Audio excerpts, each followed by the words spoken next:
Hi, Tansy. How are you? Good. How are you doing? I'm doing pretty good in these crazy times, these crazy crypto times.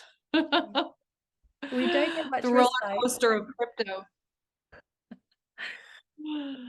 And I think it's important, like we will bring in some contemporary information for what's going on at the moment, because I think we want to speak to that.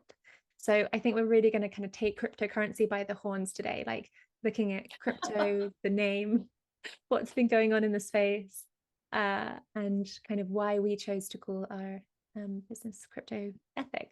So first of all, what has got the whole space and the world really shining a light on cryptocurrencies and maybe issues around crypto? Well, I mean, it's been really this whole year. The latest is, of course, FTX and the crash of FTX and Sam Bankman-Fried and his shenanigans. And it's so fascinating. And every day it's like new information, different information. It's hard to keep up with, but um, there's been a lot of oh shenanigans.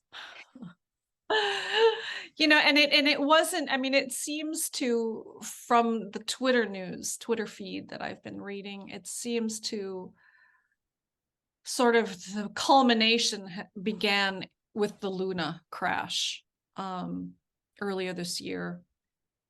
And I have read, I've read so many things. I've read in one situation, someone was saying, well, FTX was sort of responsible for that crash.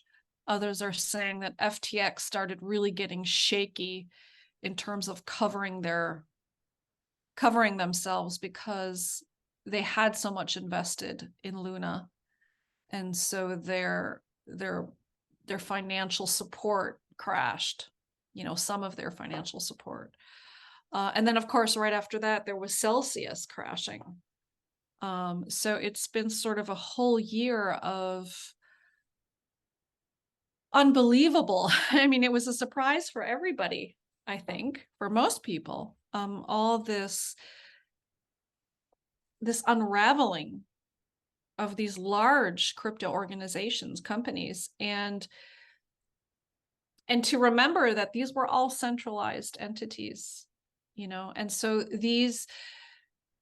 the things that went down this year with those entities was the result of human error or human greed. I mean, so we're really, the focus this year has been, I think, sort of highlighting human greed and human error that shows up in when you have a centralized situation, when you have somebody in control or a few people in control, as opposed to, let's say, Bitcoin, which doesn't have a human control behind it, so that's my take on what's happened. And there's probably more. I mean, many people are talking about there's more centralized organizations in the crypto world that are going to falter. And crypto, all of crypto has sort of been pulled down, including Bitcoin. It's been pulled down with it. But there's also a lot of folks that are saying that this was an important process to get rid of the bad actors that are in the crypto space.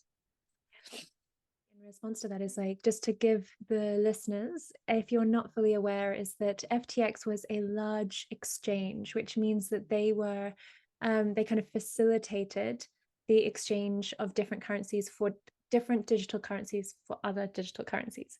So if you wanted to exchange, for example, Bitcoin to another cryptocurrency, Ethereum, you need to use an exchange.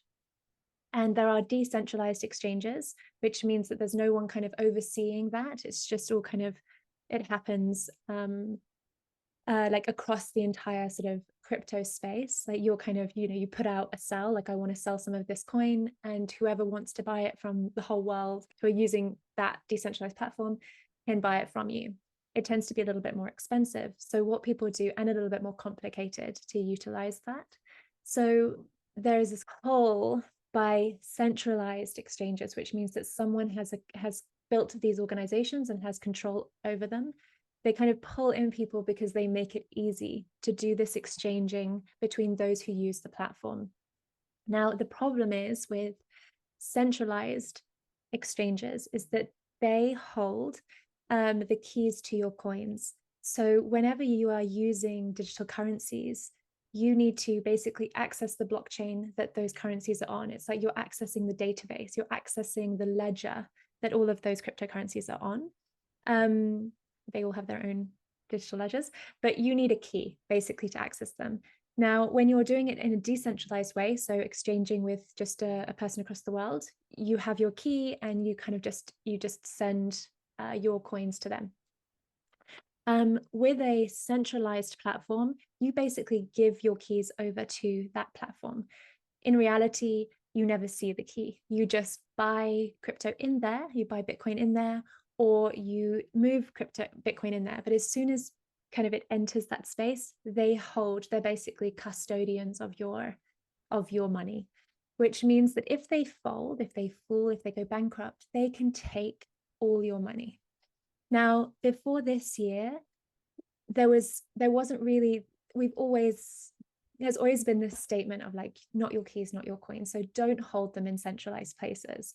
But there's this general sense of we're used to doing that in the traditional financial world. We're used to holding money in banks, and technically they could kind of do the same. They could block us, they could take our money. So there is an aspect of kind of trusting someone else and recognizing that they have more understanding, more know-how, that they are not the safest, but they're definitely an easier way and a kind of compromise. So a lot of people do hold their coins with these centralized exchanges and wallets. Now, what this year has really shown us is that legitimately, if they go bankrupt, they will take your coins. And that happened with Celsius, and it happened with 3 Arrows, and it's happened with BlockFi. It's also shown us that not only can they take our coins if they go bankrupt, the organizations themselves, some of them, have been taking that money, taking your coins, and investing them in things they want to invest in to basically maximize their own profit.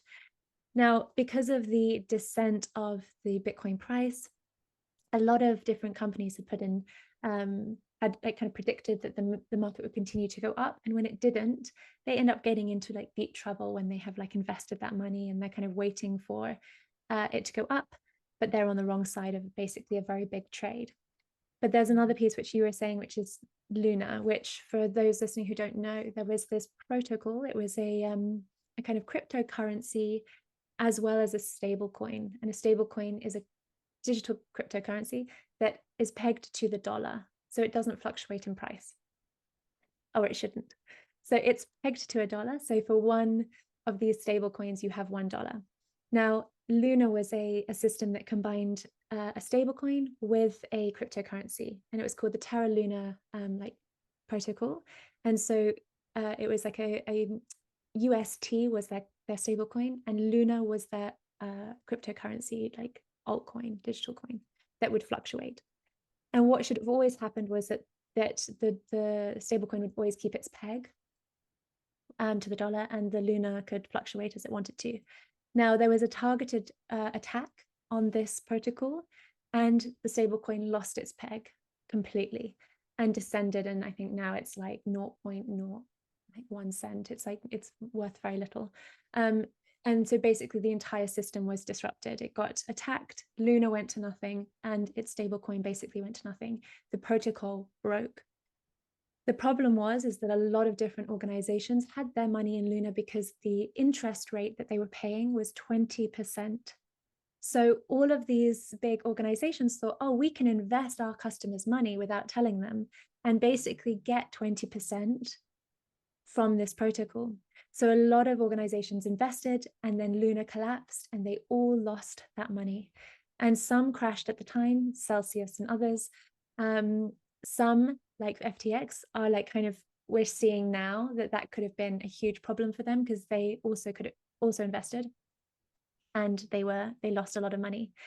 The thing with FTX in another way is that the owner, Sam Bankman-Fried, he has been he's come out and spoken openly, and in like messages that have been shown, that he basically from the start of setting up this big exchange was already had the intent to basically to do this with customers' money, to like invest it, but also not to kind of go through the real regulations that they needed to go to, and kind of like undercut the kind of authorities, like in order to get investment from external sources. Now, this is like a kind of repetition of what the traditional banking system went through, where you have these kind of nefarious actors setting up organizations, getting people's money, spending it, and then going under. The reason why it can happen now is because they were using digital currencies, and a lot of regulators don't really understand about the crypto space, don't really understand about the digital currency space. So these organizations use that to their advantage, that regulators didn't really understand how to regulate them, even though they should have been regulated just like any other organization. Just because they're using digital coins, they are still taking customers' assets. So they should be regulated just like any other bank, but they weren't. And so when we're looking at this, it's like, well, whose responsibility is this? Obviously, Sam and whoever is at the top of that company. And the same with Celsius. Anyone who's all of these centralized figures that basically invested customers' money, they are ultimately, responsible. However, the regulators are also responsible. They should be looking through and checking on these organizations, no matter what they are, no matter what coin is coming through, they should be regulated, because in law, they are regulated still. Like there is nothing that they've actually done that is anything kind of, oh, well, this is because of cryptocurrency. No, anyone who takes assets of other people's has a duty of care to those people. And so the regulations are the same, whether it's a cryptocurrency exchange or a different exchange, a traditional financial exchange. So the fault is really not on cryptocurrency. The fault is on these nefarious actors who take people's money, and on the regulators and auditors who haven't done due diligence and haven't actually been focused on what they should be, which is making sure this company was run well. And what's so extraordinary is that, Sam Bankman-Fried rose into kind of notoriety, say that way, in like 3 years. He went to like a multi-billionaire, and nobody thought, I mean, some people did, but most people were like, oh yeah, that would be normal. That you're just managing other people's exchanging of coins and somehow you're making lots of money. That seems a little bit strange. So that should have been a red flag. And what they also did was they created their own cryptocurrency, which basically they spent all of the customers' money, and then they backed, they said, oh, we have this much billion. And then they held in reserves like 60% of that amount in their own created token called FTT. Their own cryptocurrency that they just created basically out of thin air. So that's also a piece of just like, how easy it is to create cryptocurrencies, but like some cryptocurrencies, and just having people need to have more understanding and knowledge around the different types of cryptocurrencies that there are. There needs to be more light shined on that. So that is kind of saying what you're saying, we're just taking it another level deeper. Yeah, no, that's great. Thank you for unpacking that like that. I mean, one of the things, I ended up losing some money, not too much, on Celsius, because I had Ethereum staked there, or I was getting interest on Ethereum. And so that disappeared with Celsius. Although, perhaps in maybe 5 years from now, I might get something back. We'll see. But it's definitely like, I really got this year, this concept of not your keys, not your wallet. And I had a ledger, but I wasn't really grasping the heaviness of it.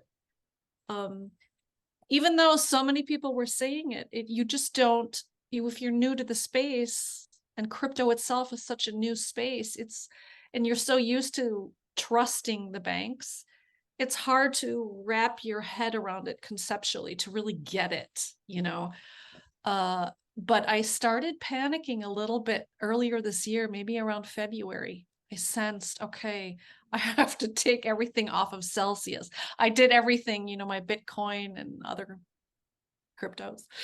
And I put it on my ledger, and I moved everything else off of other centralized exchanges. Everything now is on my ledger. But you really, I mean, it's a really hard lesson.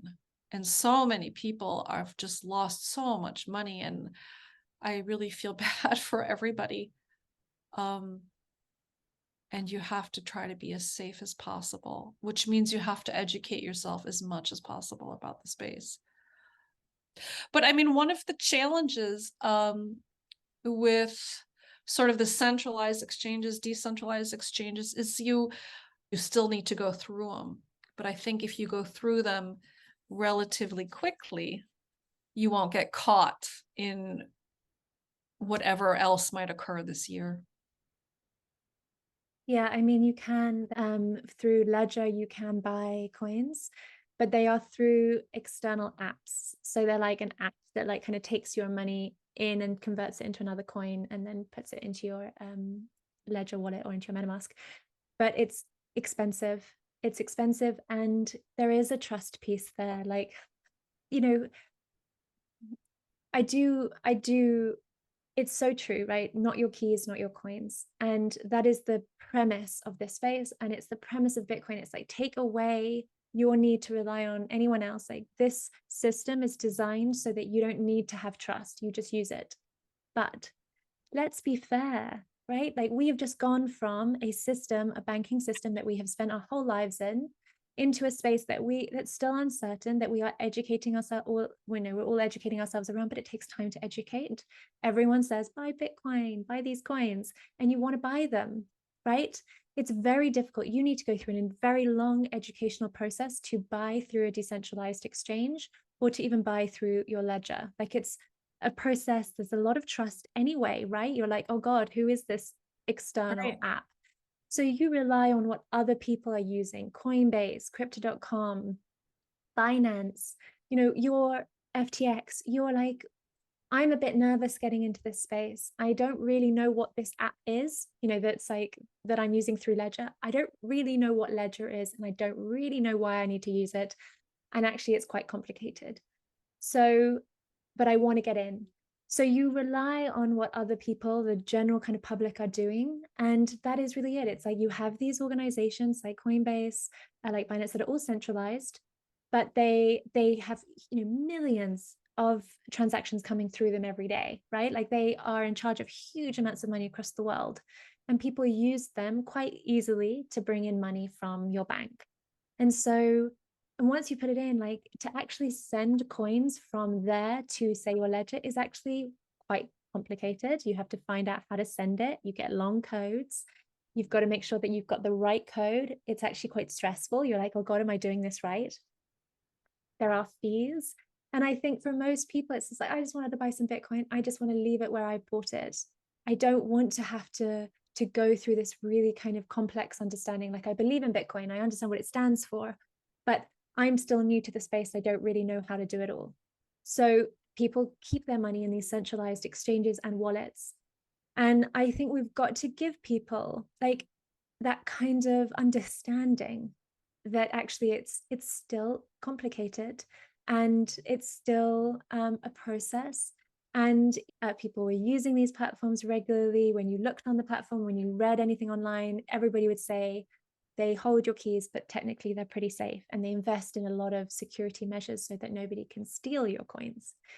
So the idea that they could go bankrupt was not really, in people's minds. And I think it's quite unfair, the scathing nature that some people are putting on people who didn't really understand and had their money in these centralized spaces, or who just, it's not even like, to understand actually is quite a lot of work. And actually, sometimes it takes a burn to, really recognize why it's important. But I think there's like a real sense, we need to have a real sense of understanding, both from being in the crypto space to understand how challenging it is to move money into this crypto space, and actually how you do want a little bit of reassurance.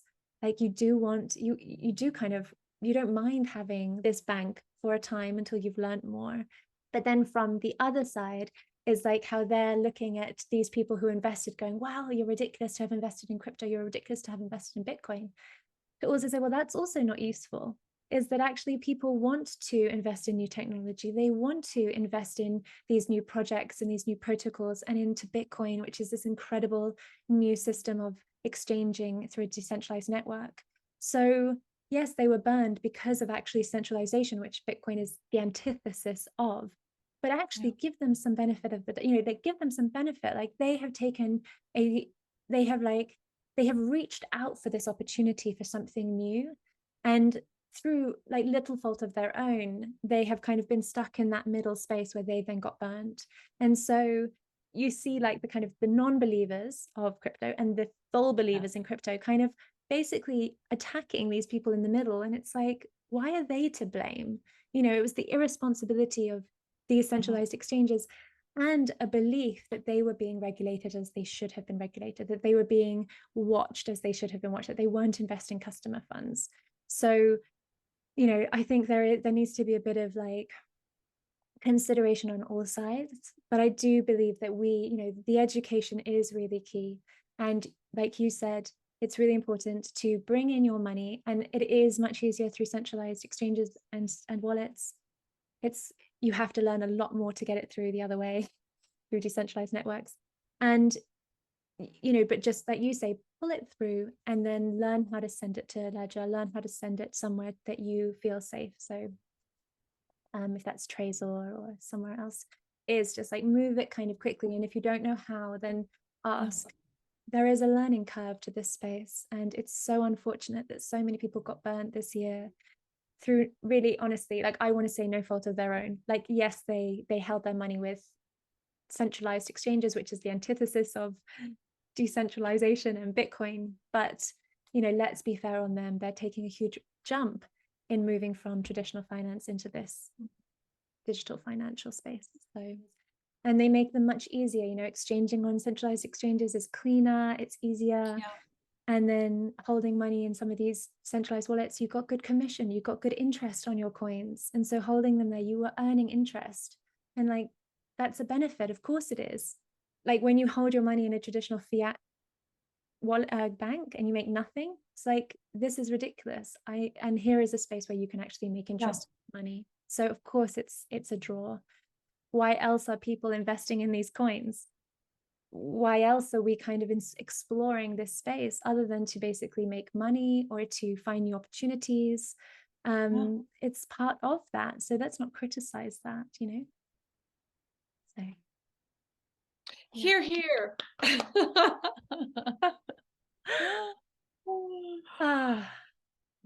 Yeah, I mean, like you said, I mean, that was one of the reasons I was holding my my Bitcoin and my Ethereum in Celsius, because I wanted to get some kind of interest in the bank.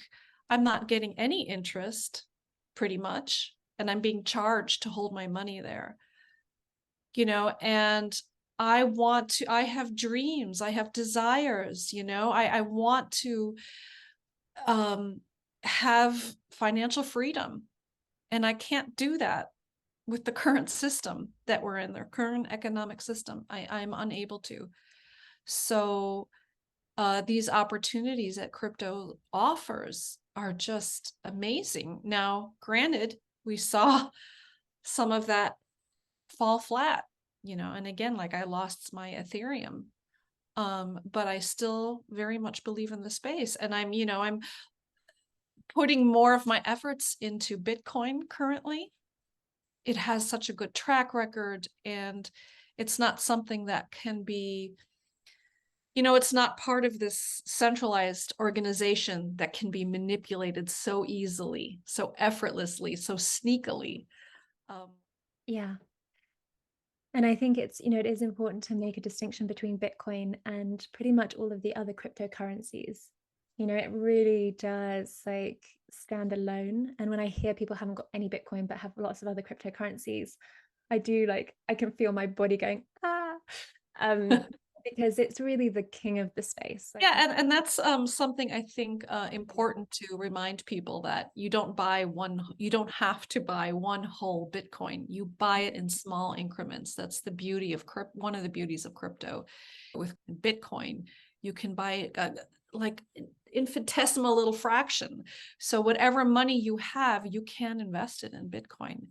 And I think that's something that, there's quite a few people out there who aren't in the space yet, who might not understand that you don't have to buy a whole Bitcoin. You can buy a little tiny fraction of it, whatever you have, and you dollar cost average that in. exactly, great point. Yeah, it's Bitcoin is the decentralized network. It is this digital currency network that operates between everybody all over the world. And with some of the other cryptocurrencies, like they can be just tokens of a space where they're just kind of created sort of out of thin air. And most of them, like we were saying earlier, have like these figureheads behind them. Like with Ethereum, we all know about Vitalik Buterin, who's the kind of founder of Ethereum. And so what he says about it, like that can really affect the price of it. Yeah. Whereas there is no one behind Bitcoin, and it's deliberately that way. And like the others, if you want to gamble and like take big risks, yeah, sometimes that risk can reward you, but you also know that you're taking a massive risk in doing that. Who knows which ones are going to do well. And so people can make money doing that. Like for me, it's like definitely like do your due diligence, but also like that exists like it kind of does in the traditional world, right? Like people can buy whatever they want to buy. But that doesn't impact, like that shouldn't impact Bitcoin. And that's what's really important is Bitcoin is like, Bitcoin has like real world use. And I think people conflate this idea of like cryptocurrencies as all being the same. And in the space, people are very clear about going, no, there's Bitcoin and then there's other cryptocurrencies, like they are separate. And we will say about Bitcoin and then all the altcoins, all the other coins basically that aren't Bitcoin are called altcoins, alternative coins. So we just need to be aware of that. But I do think that there can be sometimes that distinction of just saying only Bitcoin and nothing to do with crypto at all. So we have got, targeted a little bit in terms of the name. We're called the crypto ethic. And it's like, well, why are you talking about other crypto? Why are you talking about cryptography or other cryptocurrencies or other things in the space? And my response to that is like I believe in Bitcoin. Like Bitcoin is the number one coin here, and the number one example of decentralization, and a decentralized financial network. But to not talk about the other things that are in this space is one, not giving a holistic perspective of what exists, but it's also not giving people choice around what they decide to do, which is the whole piece around empowerment. It's like, let people decide for themselves if they want to buy this, if they want to try to make money in a kind of offhand way. There's choice, right? Like we should be allowed to have choice, but also not talking about it allows these kind of sharks to swoop in and basically kind of pluck the naive of us or the ones who are unknowing.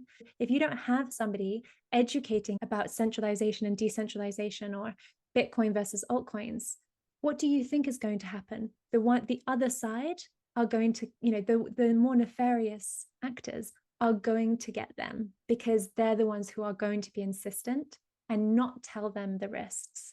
So for me, the reason why, we're called the crypto ethic is it's like, this is the space, this is the whole space.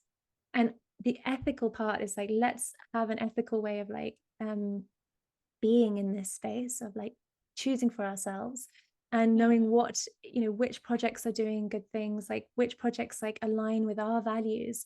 And I feel like that's really important. That's why we're called that. It's like, I don't want to just be called the Bitcoin or whatever, the Bitcoin ethic, because it's like that stops us from being able to talk about CBDCs, stable coins, FTX, centralization, right? It like pigeonholes us. And I think it's so important for a true education is for people to understand the entire space so they kind of have power over what they choose to do. Yeah, and I think, really unpacking Bitcoin you need to compare it to something, because that comparison really shows you that high value of Bitcoin. So you have to then also unpack the altcoins and do that comparison. So I think that's sort of essential, especially if we want to bring more people into the space, to let them see what is the difference between these two, because that's part of sort of the educational system. Is it's good to compare and contrast, and that gives you then knowledge that you don't have to just memorize, you get it because you can see the difference. So I think that's important. And I also think, I mean, the space is just starting to really explode.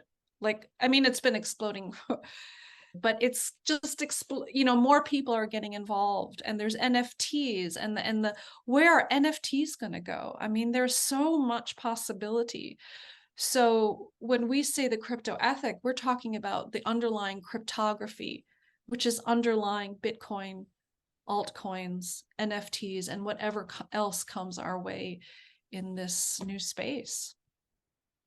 And exactly, and gives opportunity to consider how this technology, how cryptography, how Web3 is being developed, how blockchain technology is being utilized. It's like it gives space for all of that. And who knows who that will inspire, but it's really important to kind of to give people the power and the benefit of the doubt of going, I trust you to make this decision for yourself. If you lose some money, you make mistakes, that's part of a journey of life, that's part of a journey of learning. But education is the powerful piece. Whereas if we're just sold into one thing, or we only say Bitcoin is all you need to do, it's like, one, we're kind of selling Bitcoin, and two, like you say, you're not seeing why. Yeah. And three, what about the possibilities? So NFT is like, we think just of digital art, but what about digital identity for those who can't get it in a decentralized way, so you have control over your identity. That is an NFT, because it's a unique token of value, digital landscapes, right? Like whole digital worlds. And those NFTs may have absolute tangible value in those places. Like, it's really important to not be so black and white, and to realize that technology is an evolving thing. And really, Bitcoin has taken the lead in terms of a digital payments kind of platform, or a digital monetary or currency network. But what else is possible when we use the blockchain? What else could be created? And let's explore that rather than shutting it down. And that doesn't mean that we're saying invest in those. Like, we're not an investment channel. We're not financial advisors. That's not what we're doing. So it's not about us taking any risk in anyone losing money, because all we're doing is talking about it and educating. We're not saying invest, right? Sometimes we will personally sometimes invest. But that's not our role. Our role is to educate and to showcase what is powerful about the space, but sometimes what is challenging. Yeah, and sharing our own stories, how we navigate the space, and I think that's worth listening to. So in our crypto ethic, we have a lovely community, and when anything kind of happens that is challenging, or is testing, or is joyful, it's so wonderful to have other people to share that with, and to feel the support of. And that's also that kind of ethical piece as well. It's being around uplifting and positive community people. So if you feel like you're doing this all alone and you want to join a community, then go to thecryptoethic.com and go to the community page and consider joining the community. But also, if you're questioning it, you're not sure, then reach out. This is it is about creating a space where there's dialogue, and there's deeper understanding, and there's no expectation, there's no need to do anything. It's just a space of being supported as we kind of step into this new iteration of technological innovation. And I just want to really welcome anybody who wants to join us, to join this. And it's a place where you can really get emotional support. it's not just learning, but in that part of that community, there's, hands to hold you up. There's ears, to share your stories with, your concerns, your fear, so we embrace sort of the emotional aspect and journey that's in the crypto space. We embrace it, we honor it, it's part of it. So I think that's good. Yay. So that's all I had. That's all I had to add. And also, if you guys enjoy our conversations, please do subscribe, hit the bell button, all, and like, and all that jazz, so that we can YouTube will share our videos and conversations with others more readily, so we can get even a larger community to support each other and share stories. So thank you, Anja, for this lovely conversation. Yeah, thank you, Tansy, so much for sharing all your insights and knowledge with us.